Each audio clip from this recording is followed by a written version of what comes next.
સુરતની નારાયણ સાંઈ દુષ્કર્મ કેસમાં આજે ચુકાદાની શક્યતા છે। કોર્ટમાં બંને પક્ષની દલીલો પૂર્ણ થઈ ચૂકી છે। 6 ઓક્ટોબર 2013માં આ ગુનો નોંધાયો હતો।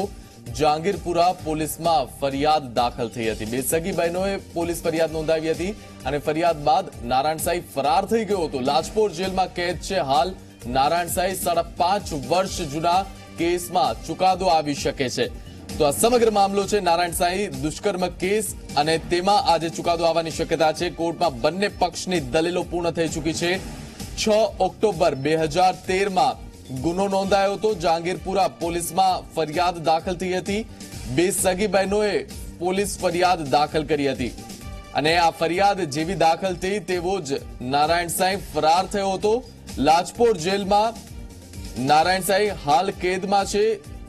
ફરાર થયા બાદ તેની ધરપકડ થઈ ગઈ હતી। 5.5 વર્ષ જૂના કેસમાં આજે ચુકાદો આવી શકે છે। ત્યારે ફોન લાઈન પર જોડાયા છે સંવાદદાતા ચેતન પટેલ। ચેતન, નારાયણ સાંઈ દુષ્કર્મ કેસમાં આજે ચુકાદાની શક્યતા, શું વધુ વિગતો? જી ચોક્કસથી 6/10/2013ના રોજ જહાંગીરપુરા પોલીસ મથકમાં જે બે સગી બહેનો છે, જે સાધિકા છે, જહાંગીરપુરા જે આશ્રમ છે ત્યાં સાધિકા તરીકે પોતે ફરજ બજાવતી હતી, તેઓએ જહાંગીરપુરા પોલીસ મથકમાં આસારામ તથા તેના જે પુત્ર છે નારાયણ સાંઈ વિરુદ્ધ દુષ્કર્મની ફરિયાદ નોંધાઈ હતી અને ત્યારબાદ 4 જાન્યુઆરીના રોજ દિલ્હી પોલીસ દ્વારા નારાયણ સાંઈની ધરપકડ કરવામાં આવી હતી। 5.5 વર્ષ સુધી આ કેસ ચાલી રહ્યો છે। ત્યારે આ જે કેસ છે તેમાં બંને પક્ષોની હિયરિંગ પૂરી કરી દેવામાં આવી છે અને આજે સંભવત આ જે કેસ છે તેમાં ચુકાદો આવે તેવી શક્યતા છે। હાલમાં જ નારાયણ સાંઈને સુરત કોર્ટમાં રજૂ કરવામાં આવ્યો છે।